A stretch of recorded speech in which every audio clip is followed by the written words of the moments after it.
नमस्कार। मेरे इस चैनल में आप सबका स्वागत है।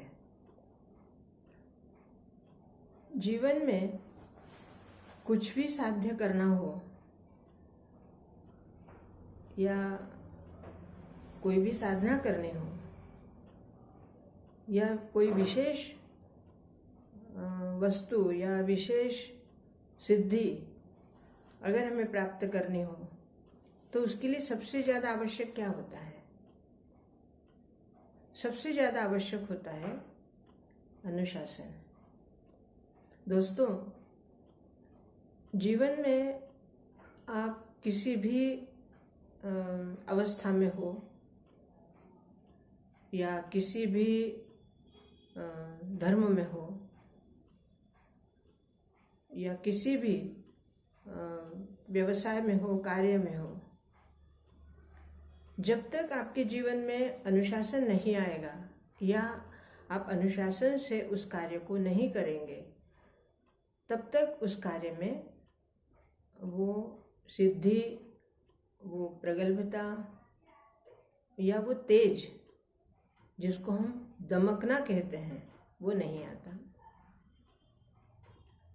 चाहे अध्यात्म मार्ग हो, भक्ति मार्ग हो, धार्मिक मार्ग हो, प्रभु कृपा प्राप्त करने का आपकी महत्वाकांक्षा हो या आपके किसी भी व्यवसाय में आपको उन्नति करनी हो,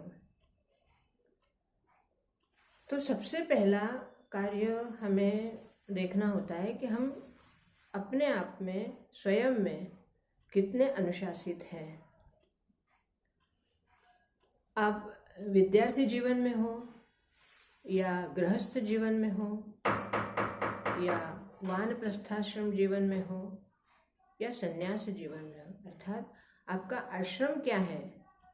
गृहस्थाश्रम है, वानप्रस्थाश्रम है, संन्यास आश्रम है या गुरुकुल है। आप किसी भी आश्रम में रहें, लेकिन अगर आप में अनुशासन नहीं है तो आपके सिद्धि में अड़चनें अवश्य आएंगी। अनुशासन के बारे में लोगों के मन में एक गलत धारणा मैंने कई बार देखी है। अनुशासन, इसका मतलब वो लोग समझते हैं कि एक दंड है या एक शिक्षा है या एक सजा है, लेकिन दोस्तों ऐसा नहीं होता। अनुशासन का मतलब ये है कि हम अपने जीवन के कार्यों को पूर्ण रूपरेखा के साथ निभाएं, एक विथ प्लानिंग, अर्थात हम एक रूपरेखा तैयार करें कि हमें कौन सा कार्य किस समय पर करना है और कितनी अवधि में उस कार्य को हमें पूरा करना है। हर कार्य के लिए एक समय, एक अपने आप को वचनबद्ध करके और उस कार्य को करना ही अनुशासन कहते हैं। अब लोगों के मन में कई बार मेरे को प्रश्न भी पूछते हैं कि अनुशासन हमसे नहीं हो पाता या हम नियमित कोई कार्य नहीं कर पाते। तो नहीं कर पाते इसका मतलब ये नहीं कि वो कुछ हो नहीं रहा उनसे, लेकिन क्योंकि उनके अंदर उनकी इच्छा जो होती है, जो अपने मन में अगर आपने कुछ किसी बात को ठान लिया कि मुझे ये काम करना है, तो आपकी मन शक्ति, आपकी आत्मशक्ति जब एकत्रित हो जाती है तो शरीर अपने आप उस कार्य को करने में सक्षम हो जाता है। अगर आपने आपके मन में ही किसी बात के लिए शंका धारण कर ली है कि ये काम मैं कैसे करूँगा या करूँगी या मुझे ये नहीं होगा, तो वहीं पे आपका आत्मबल और आपकी मानसिक शक्ति कम हो जाती है। फिर शरीर वैसे ही काम नहीं करेगा, क्योंकि शरीर तो वैसे भी हमारे आत्मा और हमारे मन से चालित होता है। शरीर स्वतः स्वचालित नहीं है, हमारी आत्मा और हमारा मन उसको संचालित करते हैं। उसका संचालन हमारे मन और आत्मा के अंतर्गत होता है। अब चलो मान ले एक बार कि संन्यास आश्रम में उनको एक ही है कि भाई हमें साधना करनी है या जप तप करना है या हवन करना है या जो भी भिक्षा में मिलेगा या उनका जो नियम है होगा उसके अनुसार उनको शायद कोई ऐसे बंधन नहीं होगा। लेकिन मैं ये नहीं मानती, क्योंकि जितने भी हमारे पूर्वज ऋषि मुनि हुए हैं और जिन लोगों ने संन्यास लेकर आज भी तपस्या की है या भगवत प्राप्ति की है या भगवान के मार्ग पर चल रहे हैं, उन लोगों की बातें मैंने सुनी भी है और उनसे मैंने ये ज्ञात किया है कि वानप्रस्थाश्रम या संन्यासाश्रम में भी अनुशासन बहुत ज़्यादा आवश्यक है। तो गृहस्थाश्रम में या वानप्रस्थाश्रम अगर आप नहीं समझते होंगे तो मैं उसके लिए भी थोड़ा सा खुल के बता दूं कि गृहस्थ जीवन में रहते हुए भी हमें अपने लिए एक विशेष बंधन निर्माण कर लेना है, विशेष वचनबद्धता निर्माण कर लेनी है और उन नियमों का हमें अत्यंत कठोरता से पालन करना है। गृहस्थाश्रम में रहते हुए भी हमें कुछ चीज़ों का त्याग करना होता है और वो त्याग हमारी जबरदस्ती से नहीं होता है, वो हमारे अपने मन से, अपनी इच्छा से जब हम उस चीज़ का त्याग करते हैं और संकल्प लेते हैं कि इस कार्य को हम आज के बाद कभी नहीं करेंगे। आप समझ रहे होंगे मुझे क्या कहना है। तो इस संकल्प के साथ जब हम आगे का जीवन व्यतीत करते हैं तो उसे वानप्रस्थाश्रम कहते हैं। तो ऐसे में गृहस्थ जीवन में रहते हुए भी या वानप्रस्थाश्रम जीवन में रहते हुए हमें अनुशासित होकर धर्म से भगवत प्राप्ति कैसे करें। सुनने में बहुत ही कठिन या कष्टप्रद लगता है, लेकिन जब आप इस कार्य को करना शुरू करते हैं तो आपके लिए कोई भी कार्य कठिन नहीं रह जाता। और ये कठिन कैसे नहीं है, हम इसको कैसे अपने जीवन में उतारें, इस सब का आदर्श भगवान श्री राम है। और श्री रामचरितमानस में ये सारी बातें हमारे समझ में आती है उसको पढ़ने के बाद कि गृहस्थ जीवन या गुरुकुल और वानप्रस्थाश्रम या संन्यासाश्रम, इन चारों आश्रमों में किस तरह से अनुशासन को ध्यान में रखकर और अपने कार्य को निभाया है।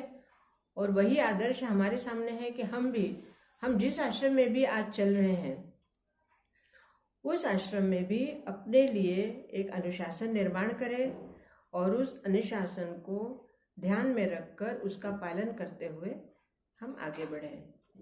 तो आपको भगवत प्राप्ति भी होगी और आपकी सारी मनोकामनाएं भी पूर्ण होंगी।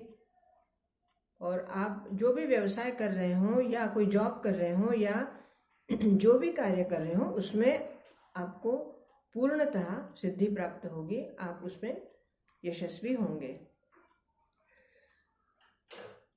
मेरा उद्देश्य ये नहीं है कि सिर्फ भगवत प्राप्ति तो हमारा जीवन का ही उद्देश्य है, वो तो हमारा अंतिम सत्य है।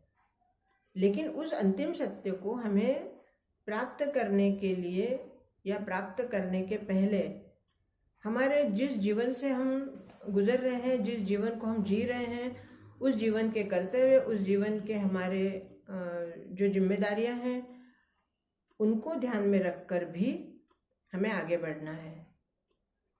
और ऐसे में अगर हम रामचरितमानस का आदर्श अपने आँखों के सामने रखते हैं, उसका पठन करते हैं, उसके सभी चरित्रों को हम बहुत ही ध्यान से उस गूढ़ रहस्यों को अगर हम समझेंगे तो बहुत आसानी होगी कि हमें अपने जीवन को हम किस तरह व्यवस्थित और किस तरह उसको संचालित करें। दोस्तों, बहुत ही सुलझे हुए और स्पष्ट शब्दों में मैं कहना चाहती हूँ और कहने का प्रयत्न कर रही हूँ कि ये विषय सुनने के लिए बहुत क्लिष्ट लगता है। अध्यात्म, धार्मिकता, ये सब सुनने में लोगों को लगता है कि अरे ये कोई हमारी उम्र नहीं है या ये बूढ़े लोगों का काम है, या सब कुछ अब गृहस्थी पूरी हो गई, अब कुछ करने को नहीं रह गया तो चलो भगवत प्राप्ति कर ले। ऐसे नहीं होता। भगवत प्राप्ति कोई एक ऐसा फल नहीं है जो हम बाजार से खरीद कर ले आए। भगवत प्राप्ति हमारे जीवन का पूर्ण सत्य है, और उसे स्वीकार करना या उसको प्राप्त करना हमारे लिए बहुत ही आवश्यक है। इस बात को जब तक आप गंभीरता से नहीं लेंगे या इसको गंभीरता से नहीं समझेंगे, तब तक आपको ये विषय अत्यंत क्लिष्ट या बहुत कठिन या हो सकता है अनिच्छा वाला लगेगा। लेकिन एक बार आप इसके साथ आपका सफ़र शुरू करेंगे तो आपको खुद को ये एहसास होगा, आप इस बात को रियलाइज करेंगे, मतलब आप इस बात को समझेंगे कि हाँ, वास्तव में हमारे जीवन का अंतिम सत्य क्या है। दोस्तों, आज के लिए इतना ही। और रामचरितमानस के बारे में काफ़ी सारी बातें मुझे आपके साथ शेयर करनी है, और मैं चाहती हूँ कि रामचरितमानस के प्रत्येक चरित्र को हम बहुत ही विस्तार से समझें, ताकि हम अपने जीवन में उस चरित्र का निर्माण कर सकें। बहुत बहुत धन्यवाद। मेरे इस चैनल को सब्सक्राइब कीजिए, लाइक कीजिए, शेयर कीजिए और बेल बजाइए, ताकि मेरा अगला वीडियो आपको तुरंत मिले। बहुत